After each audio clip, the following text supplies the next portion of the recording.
नमस्कार, मी आशिष मगर. स्वागत आहे तुमचं एटीएम गुरु एज्युकेशन या युट्यूब चॅनलवर. आणि आज आपण अत्यंत महत्त्वाचा विषय घेऊन आलो. विषय काय आहे तर मुलांना हुशार कसं करावं.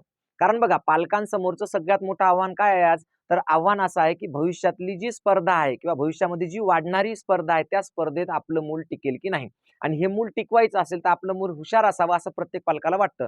मग असं असताना नेमकं आपलं मूल आता कोणत्या पातळीवर आहे, ते हुशार होऊ शकते का, यामध्ये आणखी काय आपण वेगवेगळं मुलांना देऊ शकतो, त्या सगळ्या संदर्भाने आजचा व्हिडिओ आहे.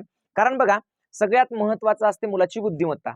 त्या बुद्धिमत्तेनुसार मूल आपली प्रगती करते. पण या बुद्धिमत्तेत वाढ होऊ शकते का, वेगवेगळे प्रश्न पालकांच्या डोक्यामध्ये असतात. या सगळ्या डोक्यातल्या प्रश्नांचं आपण इथे उत्तर देणार आहोत. आणि सगळ्यात महत्त्वाचं म्हणजे तुमचं मूल तुम्ही हुशार करू शकता की नाही हे सुद्धा तुम्हाला सांगणार आहे. आणि हा व्हिडिओ जो आहे तो तुमच्या घरामध्ये अगदी म्हणजे नुकतंच जन्म झालेल्या मुलापासून, लेकरापासून तर अगदी 10वी-12वी पर्यंत असणाऱ्या प्रत्येक लेकरासाठी, प्रत्येक मुलासाठी आणि त्यांच्या प्रत्येक पालकासाठी, आई-वडिलांसाठी हा अत्यंत महत्त्वाचा व्हिडिओ आहे. आता बघा, सगळ्यात महत्त्वाची गोष्ट काय असते तर पालकांच्या मनात काही प्रश्न असतात. प्रश्न काय असतात की मुलांच्या जन्मजात बुद्धिमत्तेत वाढ होऊ शकते का? म्हणजे बरेच जण असं म्हणतात की आई-वडील हुशार आहेत म्हणून मुलगा हुशार आहे, किंवा आई-वडील हुशार आहे म्हणून मुलगी हुशार आहे, किंवा हुशारी ही आई-वडिलांकडूनच येते असं म्हणतात. मग त्याच्यामध्ये वाढ होऊ शकते का? किंवा दुसरा प्रश्न असा असतो की मग मुलांना हुशार करायचं तर कसं करायचं बाबा? किंवा मग काय असतं, आई वडील म्हणून आपण काय करावं, कोणते अनुभव लेकरांना द्यावे जेणेकरून आपलं मूल, आपलं लेकरू भविष्यातल्या स्पर्धेत टिकेल, है की नाही. कारण भविष्यामध्ये दिवसेंदिवस रोजगाराच्या संधी कमी होत आहेत, लोकसंख्या दिवसेंदिवस वाढत आहे, AI सारखे फीचर्स आले ज्याच्यामुळे मुलं लोकांचं काम कमी होते की काय, अशी एक भीती निर्माण झाली. मग या सगळ्या स्पर्धेच्या युगामध्ये आपलं मूल टिकावं म्हणून पालकांनी काय करावं किंवा आपण काय केलं पाहिजे स्वतः पालक म्हणून, असा एक प्रश्न पालकांच्या मनात नेहमी असतो. त्याच्यानंतर कोणत्या वयापर्यंत मुलांमध्ये बौद्धिक बदल शक्य आहे, आणि सगळ्यात महत्त्वाचं म्हणजे मुलांच्या मोबाईल वापरावर नेमकं काय करावं, मोबाईल किती वापरायला द्यावा, कसा वापरायला द्यावा, मोबाईलचा संतुलित वापर कसा, असे वेगवेगळे प्रश्न असतात. व्हिडिओला वेळ लागेल, पण तुमच्या आयुष्यामध्ये हा जो काही व्हिडिओ होईल तो तुमच्या आयुष्यात, तुमच्या लेकराच्या आयुष्यात खूप मोठी क्रांती घडवणारा व्हिडिओ असेल. कारण यापूर्वी सुद्धा आपण काही व्हिडिओ केले ज्यांना मिलियनमध्ये व्ह्यू आहेत, आणि त्यातून हजारो नव्हे तर लाखो लेकरांचं भविष्य बदलले. हजारो कमेंट आहेत, 5-5, 7-7, 8-8 हजार कमेंट्स त्या व्हिडिओवर आहेत की सर तुमच्यामुळे असा असा आमच्या लेकरात बदल झाला म्हणून हा व्हिडिओ फार महत्त्वाचा आहे. तर आपण ह्या सगळ्या प्रश्नांची उत्तरं पाहणार आहोत की मूल हुशार होऊ शकतं का, त्यांच्या बुद्धिमत्तेमध्ये काही बदल घडू शकतो का, जन्मजात बुद्धिमत्तेत काय आणखी वेगळं करता येतं का, आणि मोबाईलचा वापर कसा करा, असे वेगवेगळे प्रश्न आहेत. या सगळ्या प्रश्नांची उत्तर पाहिजेत. आणि सगळ्यात महत्त्वाचं म्हणजे मोबाईलच्या वापराबाबत नेमकं काय करावं हे सुद्धा आपल्याला शिकायचंय आजच्या व्हिडिओतून. आता हे सगळं सांगत असताना एक महत्त्वाची गोष्ट तुम्हाला सांगतो की आपलं एटीएम गुरु एज्युकेशन नावाचं एक ॲप आहे प्ले स्टोअरला, ज्यामधून आपण ऑनलाईन क्लासेस घेतो 3री पासून तर 10वी पर्यंतचे. सगळ्यात महत्त्वाचं म्हणजे ज्यांच्याकडे पैसे नसतील त्यांच्यासाठी एक स्पेशल फ्री फोल्डर आहे. त्या फोल्डरमध्ये सुद्धा काही बॅचेस आहेत, त्या फ्री आहेत, त्याला तुम्हाला रुपया सुद्धा लागणार नाही. म्हणजे काही बॅचेसला थोडीफार फीस आहे, काही बॅचेस अगदी फ्री आहेत. तुम्हाला जसं शिकता येईल तसं शिका. पण हे ॲप तुम्ही डाउनलोड करावंच, त्यातून शिकावंच असं मुळीच नाही. पण जर तुम्हाला खेड्यापाड्यात अगदी कुठं काही संधी मिळत नसेल किंवा तुमच्या मनाप्रमाणे ट्युशन्स किंवा क्लास मिळत नसतील, तुमच्या लेकराला कुठं बाहेर पाठवावं लागत असेल आणि ते तुम्हाला जर योग्य वाटत नसेल, तर तुम्ही घरी बसून एटीएम गुरु एज्युकेशन या ॲपमधून अभ्यास करू शकता. चलो ओके. आता बघा, मुलांची बुद्धिमत्ता पहिल्यांदा समजून घ्या. काय असतं अनुवांशिकतेने प्राप्त बुद्धिमत्ता. अनुवांशिकता म्हणजे काय की आपले आई, वडील, आजी, आजोबा आहे की नाही, हे सगळे जे असतात यांच्याकडून मुलांना 50 ते 60% बुद्धिमत्ता प्राप्त होते. म्हणजे मुलांमध्ये 50 ते 60% बुद्धिमत्ता ही कशी असते तर उपजत असते, जन्मजात असते, नैसर्गिक असते, आणि ती जवळपास 90% मुलांमध्ये सारखी असते. पहा, मी काय सांगितलं, 90% मुलांमध्ये सारखी. तुम्ही म्हणसाल सर तुम्ही एवढं बोलायले, तुम्ही एवढा अभ्यास कुठे केला, तर माझं MA झालेलं आहे बालमानसशास्त्र, मानसशास्त्रामध्ये, त्याचबरोबर मराठीमध्ये MA झालेलं आहे. अभ्यास दांडगा आहे आपला, आणि मागच्या जवळपास 10 ते 15 वर्षापासून आपण काउन्सिलिंग सुद्धा करतो. तर बघा, सगळ्यात महत्त्वाची गोष्ट असते की 90% मुलांमध्ये सारखी बुद्धिमत्ता असते, आणि ती किती असते, एकूण बुद्धिमत्तेच्या 50 ते 60%. मग वातावरण आणि संगोपन ह्या दोन महत्त्वाच्या गोष्टी आहेत. आता वातावरण म्हणजे काय, तर मुलाच्या अवतीभोवतीचं असलेलं ॲटमॉस्फिअर वातावरण, ठीक आहे, तो कशा कोणत्या भागात राहतो, कुठे राहतो, त्याच्यासोबतचे आजूबाजूचे कसे आहेत ते सगळं. आणि संगोपन म्हणजे काय, तर संगोपनामध्ये सगळ्यात मोठा वाटा असतो आई वडील किंवा पालक यांचा. म्हणजे आई वडील त्याला नेमकं काय देतात त्याच्यानुसार, कारण मूल निरीक्षणक्षम असतं. कोणतंही मूल आईच्या पोटातून शिकण्याची सुरुवात होते, पण जेव्हा ते आईच्या पोटातून, गर्भातून बाहेर येतं तेव्हा ते फक्त निरीक्षण, कारण जगातलं आपण जे ज्ञान मिळवतो त्याच्यातलं 83% ज्ञान हे फक्त आणि फक्त डोळ्यांद्वारे मिळते, म्हणजे निरीक्षणातून, म्हणजेच पाहून मिळतं. किती, 83%, म्हणजे ते निरीक्षणातून शिकतं. मग त्याला काय दाखवायचं हे कोण ठरवणार, तर आई वडील ठरवतात. मग आपल्या मुलाला आपण जे दाखवतो तसं ते शिकतं. जे जे दाखवतो ते शिकतं. मग त्याच्या 40 ते 50% हा या दोन गोष्टींचा त्याच्यामध्ये समावेश असतो, वातावरण आणि संगोपन. हे 40 ते 50% काय होतं, त्याची बुद्धिमत्ता ठरवतात. आणि मग आई वडील, वातावरण, संगोपन यावर अवलंबून हे 40 ते 50% असतात. आता मला सांगा, सगळ्यात महत्वाची गोष्ट, हे जे 50 ते 60% आहे, 90% मुलांमध्ये सारखं असतं. म्हणजे 90% मुलांना सारखी बुद्धिमत्ता असते. कशी असते? सारखी बुद्धिमत्ता असते. मग बरीचशी मुलं, याच्यातली काही मुलं हुशार होतात, काही मुलं मागे पडतात, काही मुले मध्यम राहतात, किंवा काही मुलांचा विकास पाहिजे तसा पालकांना अपेक्षित असतो तसा होतो, काही मुलांचा होत नाही. याला कारण काय? याला कारण असतं हे 40 ते 50%. कारण इकडे तर 90% मुलं सारखीच आहेत. मग या 40-50% वर आपण काय काम करू शकतो ते आजच्या व्हिडिओतून पाहायचं, की म्हणजे आई वडील म्हणून आपण याच्यात नेमकं काय करू शकतो. आता बघा, आता मुलांच्या जन्मजात बुद्धिमत्तेत वाढ होऊ शकते का? आता 100% याचं उत्तर आहे हो. 100% वाढ होऊ शकते. मुलांची जी जन्मजात बुद्धिमत्ता असते त्याच्यामध्ये 100% वाढ होते. मग आता ही वाढ कशी होते? हिचे दोन प्रकार असतात पहा. एक असतं शारीरिक. आता तुम्ही म्हणसाल सर शारीरिक म्हणजे कसं? आणि दुसरं असतं बौद्धिक. यालाच आपण मानसिक सुद्धा म्हणू शकतो. मानसिक थोडासा वेगळा प्रकार आहे याच्यातला, पण आता फक्त तुम्हाला समजून सांगायचं म्हणून सांगतो. शारीरिक म्हणजे काय? तर बुद्धिमत्तेत वाढ होण्यासाठी आपण बऱ्याच वेळा असं म्हणतो, काही ठिकाणी म्हणलं जातं बघा, काजू बदाम खाऊ घाला त्याची बुद्धी वाढेल. याचा अर्थ खाण्याचा म्हणजे त्याच्या शारीरिक विकासाचा बुद्धिमत्तेवर परिणाम असतो. जी मुलं सतत आजारी असतात, सतत बाहेरचं खातात, सतत काहीतरी म्हणजे फास्ट फूड सारख्या गोष्टी खातात, किंवा दुकानातलं विकतचा आणू खातात, अशा लोकांची डायजेशन सिस्टीम, किंवा अशा मुलांची डायजेशन सिस्टीम खराब होते. परिणामी त्यांच्या शारीरिक परिणाम होतात त्या सगळ्या गोष्टीचे, आणि मग शरीर खराब होतं. आणि शरीर खराब झालं की आपोआपच बुद्धी कितीही हुशार असली किंवा जन्मजात हुशार असलं तरी त्याचा परिणाम होत नाही. म्हणजे सगळ्यात महत्त्वाची गोष्ट असते तुम्हाला शारीरिक काळजी घेणं लेकराची. शारीरिक काळजी घेतल्यानंतर दुसरी महत्त्वाची गोष्ट असते बौद्धिक काळजी घेणं. जसं आपल्या पोटाला अन्न लागतं तसं आपल्या मेंदूला सुद्धा खुराक लागतो. मग मेंदूला काय काय लागतं ते आपण काय काय देऊ शकतो. शारीरिक काळजी तर घेतलीच पाहिजे, आपण ती घेतच असतो, पण मेंदूला सुद्धा काय काय लागतं ते सुद्धा आपल्याला पाहायचं आहे. मग ह्या दोन्ही गोष्टी नेमक्या कशा करायच्या, काय करायच्या, संतुलितपणे मुलाचा विकास कसा घडवून आणायचा ते मी तुम्हाला सांगतो. बघा, मुलांच्या बुद्धिमत्तेत वाढ कशी करावी हा मूळ प्रश्न आहे आपला. मुलांना कोणते अनुभव द्यावेत, म्हणजे मुलांसाठी कोणकोणते अनुभव द्यावेत. बघा, मी तुम्हाला सांगितलं मूल हे निरीक्षणानं शिकतं. कशाने शिकतं? निरीक्षणानं. ते 83% गोष्टी पाहून शिकतं, पाहून. मग आपण दिवसभरामध्ये मुलांना काय नवीन दाखवतो यावर सगळ्या गोष्टी डिपेंड असतात, की आज दिवसभरात सकाळी उठल्यापासून तर रात्री झोपेपर्यंत आपल्या मुलांना आपण काय नवीन अनुभव दिले. जर नवीन अनुभवच दिले नसतील तर तो नवीन काही शिकणार आहे का? बिलकुल नाही. सकाळी उठल्यापासून संध्याकाळपर्यंत सेम रुटीन असेल, सेम गोष्टी त्यांना पाहिल्या असतील, कोणताही नवीन अनुभव घेतला नसेल तर मुलाच्या ज्ञानात कोणताही भर पडणार नाही, त्याच्या बुद्धिमत्तेत कोणतीही वाढ होणार नाही किंवा फरक पडणार नाही. दुसरी महत्वाची गोष्ट काय? मग आपण आई वडील म्हणून असं नवीन त्याला दाखवायचं तर कसं दाखवायचं बाबा? नेमकं काय दाखवायचं? मग त्याला मोबाईलमध्ये दाखवायचं का, पुस्तकातून दाखवायचं का, फिरायला घेऊन जायचं? म्हणजे आपण नेमकं काय करायचं? हे दोन महत्वाचे प्रश्न आहे. आणि या दोन महत्वाच्या प्रश्नावर जर आपण काम केलं तर आपल्याला 100% यश मिळणार. 100% यश मिळणार. कशामध्ये? मुलांची बुद्धिमत्ता यशस्वीरित्या वाढवण्यामध्ये. मग या दोन गोष्टीवर काम कसं करायचं बघा. आपण नेमकं काय करायचं? पहिली गोष्ट आहे बोलणे किंवा प्रश्न विचारणे.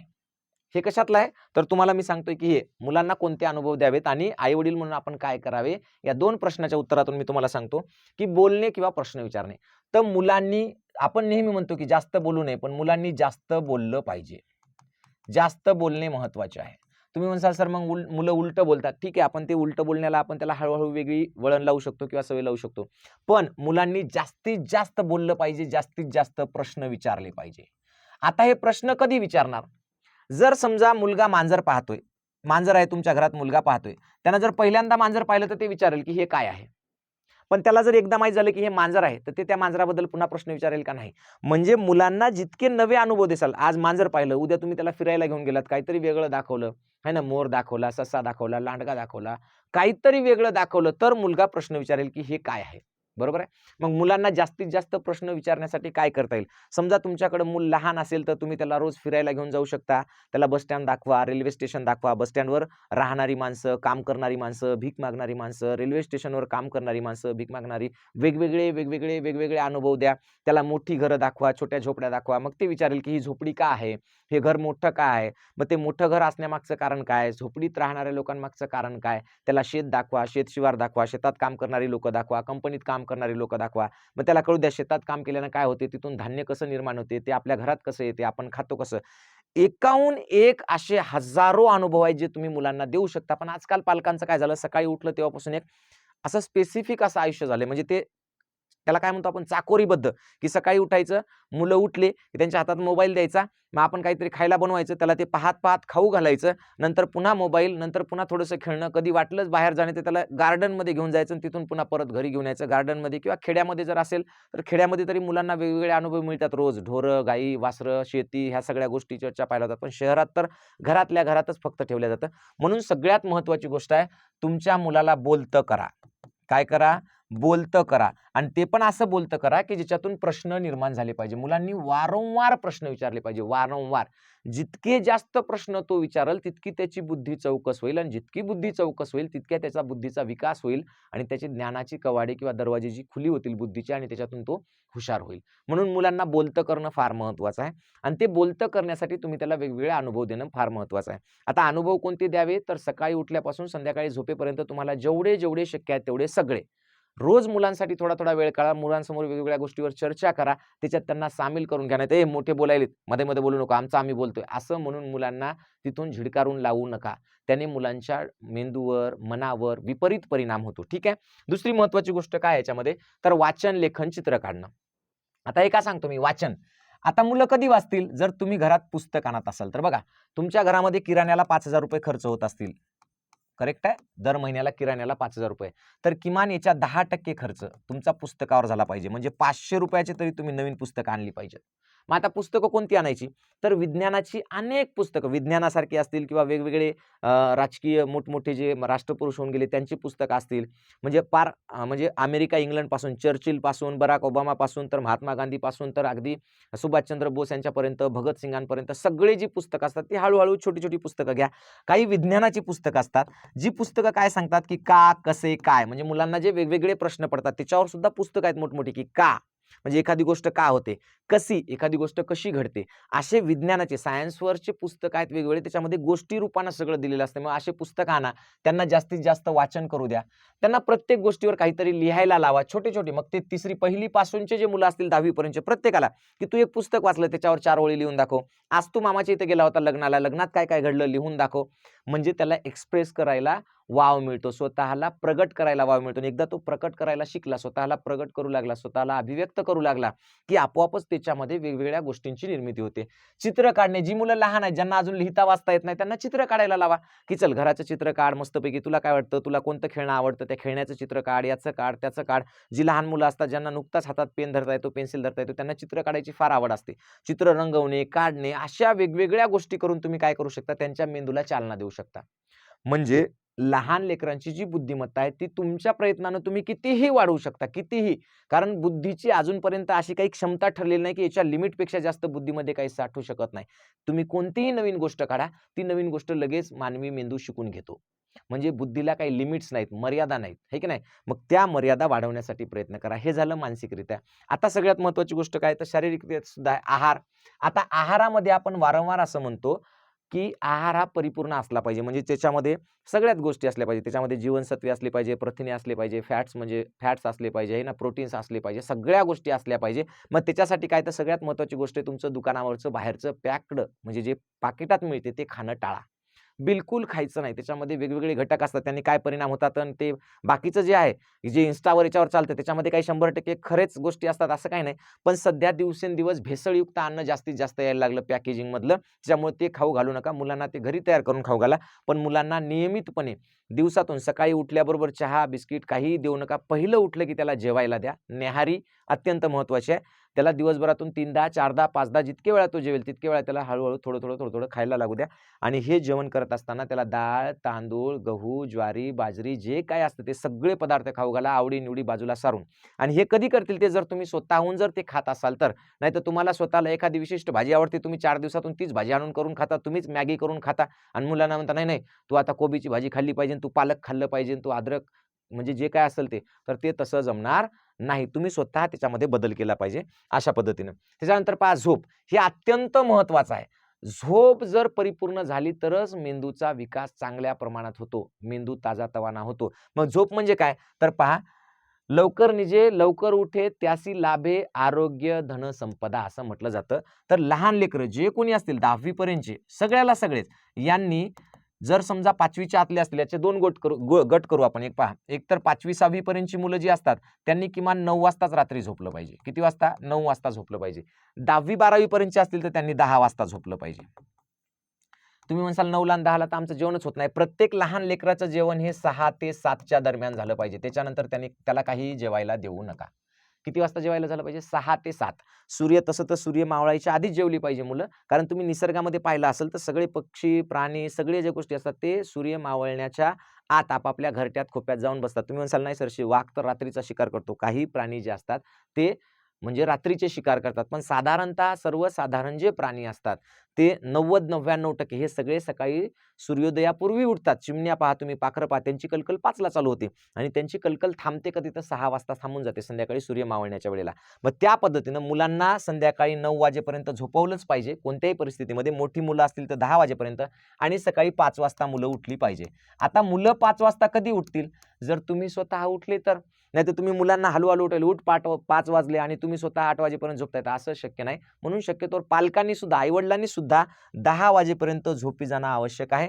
जर त्या मुलाने 9 ते 5 आहे की नाही अशी 8-9 तास 10 तास झोप घेतली तर त्या मुलाचं आरोग्य अत्यंत सुंदर राहतं. लहान मुलांना तर 10 ते 12 तास झोप लागते, पण साधारणतः पहिली दुसरी पासून तर एक 5वी 6वी पर्यंत त्याला एक साधारणतः 9 तास 10 तास झोप आवश्यक असते. मग तुम्ही 9ला झोपलात आणि 6ला जरी उठला तरी चालेल, हरकत नाही. 8-9 तास त्याची झोप आवश्यक आहे. दुपारी 1-2 तास जर तो झोपेत असेल तर ठीक आहे, नसेल पण किमान 8 ते 9 तास झोप लहान मुलांची झाली पाहिजे. पण आजकाल मोबाईल जास्त असल्यामुळे ती झोप होत नाहीये आणि ती झोप न झाल्यामुळे त्यांच्या मेंदूंची जी म्हणजे विकासाची अवस्था असते किंवा ती जो विकासाची प्रक्रिया असते त्याच्यामध्ये कुठेतरी अडथळे निर्माण होत आहेत. मग ह्या सगळ्या गोष्टी याच्यामध्ये झाल्या पाहिजे. तर पहा, मोबाईलचा संतुलित वापर कसा करावा? आता सगळ्यात महत्त्वाचा मुद्दा हा आहे की स्क्रीन टाईम, म्हणजे मुलांनी मोबाईल किती पाहावा. मुलांनी मोबाईल पाहूच नये, तसं तर शक्य असेल तर न पाहिलेला बरा. पण आजकाल असं एकही घर नाही, असं एकही कुटुंब नाही ज्या घरात किंवा कुटुंबात मोबाईल नाही. प्रत्येकाकडे मोबाईल आहे आणि मुलं त्याच्यावर काय पाहतात? तर एक तर रील्स पाहतात. ठीक आहे, रील्स नसतील तर मग ते यूट्यूब पाहतात. चलो ठीक आहे, हेही नसेल तर मग काय करतात मुलं? याच्यावर गेम्स खेळतात. ओके, मग हे गेम्स, यूट्यूब हे सगळ्या गोष्टी काय करतात? तर मुलांच्या मेंदूचा विकास ठप्प करतात. ठप्प का करतात? कारण काय होते माहिती आहे का, की रील्स पाहणे म्हणजे त्याच गोष्टी पाहणे, मेंदूला त्याचं ॲडिक्शन म्हणजे सवय लागते. जसं दारूची, तंबाखूची, सिगरेटची अशा ज्या सवयी असतात ज्या मेंदूला लागतात आणि मग त्याचं व्यसन तयार होतं, तसं मोबाईलचं व्यसन तयार होतं. तुमच्या मुलाला मोबाईलचं व्यसन आहे की नाही पाहण्याचा एकमेव साधा सिंपल मार्ग आहे. तुमचं मुलगा समजा एखादा मोबाईल पाहण्यात गर्क आहे, म्हणजे तो मोबाईल पाहण्यामध्ये गुंग आहे आणि त्याच्या हातातला मोबाईल काढून घेतला. त्यावर जर त्याची प्रक्रिया कोणतीही नसेल, की ठीक आहे घेतला तर घेतला, चलो उठायचं आणि खेळायचं, अशी जर प्रतिक्रिया असेल तर तुमच्या मुलाला मोबाईलचं व्यसन लागलेलं नाही. पण तो मोबाईल घेतल्यानंतर जर तो अस्वस्थ झाला, त्याने चिडचिड केली, की काहून मोबाईल घेतला विचारलं किंवा मोबाईल परत द्या असं जर मागितलं, तर 100% समजून जा की तुमच्या मुलाला मोबाईलचं व्यसन लागलेलं आहे. आणि मग हे व्यसन सुटण्यासाठी काय करायचं? तर त्याचा सुद्धा व्हिडिओ आपल्या YouTube चॅनलवर आहे, मोबाईलचं व्यसन कसं सोडावं. पण तरी तुम्हाला सांगतो की मोबाईलचा काळजीपूर्वक वापर करा, संतुलित वापर करा. दिवसभरात 2 तासापेक्षा जास्त स्क्रीन टायमिंग नसावा. काय म्हणजे 2 तासापेक्षा मुलांनी जास्त. आता त्याच्यात पण या 2 तासामध्ये तो जर रील्स पाहत असेल तर वाया गेला, गेम्स खेळत असेल तर वाया गेला. जर समजा तो YouTube वगैरे पाहत असेल म्हणजे भूताच्या गोष्टी, कार्टून्स हे ते, तरी सुद्धा वाया गेला असं समजायचं. डोळे, शरीर आणि मन दोन्ही गोष्टी वाया जाणार. शरीर आणि मन दोन्ही गोष्टी. मग या 2 तासाचा उपयोग कसा करायचा? तर या 2 तासामध्ये जे तुम्हाला म्हणजे असं नेऊन दाखवणं शक्य नाही. समजा तुम्हाला मुलाला हत्ती दाखवायचा, पण तुम्ही प्रत्यक्ष जंगलात जाऊन त्याला हत्ती दाखवू शकत नाही. मग तुम्ही ते मोबाईलवरून दाखवू शकता. तुम्हाला एखादं समजा मुलांना काही शिकवायचंय, म्हणजे गणित शिकवायचंय, पण तुम्हाला स्वतःला ते जमत नसेल किंवा तुम्हाला ते शिकवता येत नसेल किंवा तुमच्याकडून मुलगा ऐकत नसेल, तर मग ऑनलाईन गणित कोण शिकवतं? तर मग ते काही व्हिडिओज दाखवा. म्हणजे तुम्ही या 2 तासाचा वापर एज्युकेशनसाठी करा. कशासाठी करा? एज्युकेशनसाठी. ओके, म्हणजे प्राणी पक्षी दाखवण्यासाठी करू शकता, चित्र काढणे, रंगवणे, म्हणजे कोणती तरी कला शिकण्यासाठी मोबाईल दाखवू शकता किंवा अभ्यास शिकण्यासाठी, ह्या सगळ्या गोष्टीसाठी तुम्ही त्याला मोबाईल दाखवू शकता. पण रील्स, टाइमपास, मुलांना फक्त कार्टून्स आणि त्यांचे गेम्स वगैरे खेळण्यासाठी मुलं जर वापरत असतील तर तुमच्या मुलाचं भविष्य अंधारात आहे आणि त्याला कोणीही बदलू शकत नाही. याचे सर्वस्वी जबाबदार आई वडील म्हणून तुम्ही आहात. मुलांना कितीही त्रास झाला तरी सुद्धा मुलांना मोबाईल पाहू देऊ नका, कारण मोबाईलचं व्यसन हे दारू, सिगरेट, गुटखा याच्यापेक्षाही फार भयानक आहे. याच्यापेक्षा खूप वाईट आहे. कारण दारू, सिगारेटची ही सगळी व्यसनं त्याला 10वी-12वी नंतर लागतात आणि तिथून पुढे त्याचं आयुष्य खराब व्हायला सुरुवात होते. पण इथं अगदी जन्मल्यापासून मोबाईलची सवय लागते आणि मग ते जन्मल्यापासूनच त्याचं आयुष्य खराब होतं, शारीरिक आणि मानसिक, बौद्धिक सुद्धा. म्हणून मोबाईलचा संतुलित वापर करा. 2 तासापेक्षा जास्त वापर करू नका आणि तेही 2 तास शिकण्यासाठी वापर करा. काहीतरी नवीन, असं नाही की फक्त अभ्यासाचंच, कोणतंही काहीतरी जगातलं काहीतरी नवीन शिकण्यासाठी त्याला ते शिकवा. तर अशा पद्धतीनं मी तुम्हाला हे सगळं सांगितलंय. यानुसार तुम्ही तुमच्या लेकरा-बाळांचा चांगल्या पद्धतीनं त्यांचा बुद्धी चांगली वाढवू शकता, त्यांच्या बुद्धीमध्ये चांगला विकास करू शकता. जर तुमच्या घरामध्ये 3री ते 10वी पर्यंतची लेकरं असतील, त्यांना घरी बसून चांगल्यात चांगलं दर्जेदार शिक्षण घ्यायचं असेल, तर आपलं एटीएम गुरु एज्युकेशन नावाचं ॲप आहे. हे प्ले स्टोअरला जा, ॲप घ्या. ऑनलाईन बॅचेस आहेत. त्याच्यामध्ये दररोज 2 तास लाईव्ह पद्धतीनं अत्यंत सुंदर पद्धतीनं शिकवलं जातं. गेल्या वर्षी आपल्याला 5वीच्या नवोदयच्या बॅचमध्ये महाराष्ट्रातली सगळ्यात जास्त मुलं आपल्या क्लासमधून नवोदयला लागलीत. म्हणजे 150 प्लस विद्यार्थ्यांचा रिझल्ट नवोदयमध्ये आलेला आहे आणि तेही अत्यंत कमीत कमी फीसमध्ये, माफक फीसमध्ये. तुमच्या मोबाईलच्या रिचार्जपेक्षाही कमी फीस आपण घेतो आणि सगळ्या 3री पासून 10वी पर्यंतच्या सगळ्या बॅचेस आपण तुम्हाला उपलब्ध करून देतो. अगदी घर बसल्या तुम्ही अभ्यास करू शकता. कुठेही बाहेर महागडा खर्च करू नका. जास्त ट्युशनवर किंवा याच्यावर अप-डाऊन वगैरे काहीच करायची गरज नाही. घरी बसून तेवढा अभ्यास करू शकता. फक्त आई-वडिलांनी ते 2 तास लेकराकडे लक्ष द्या. एवढीच तुम्हाला विनंती करतो आणि तुम्हाला माझी माहिती आवडली असेल तर या चॅनलला सबस्क्राईब करा आणि व्हिडिओला नक्की तुमच्या सगळ्या लोकांकडे पाठवा, ज्यांच्या घरात ही लेकरं आहेत किंवा मुलं आहेत. अशा थांबतो. धन्यवाद.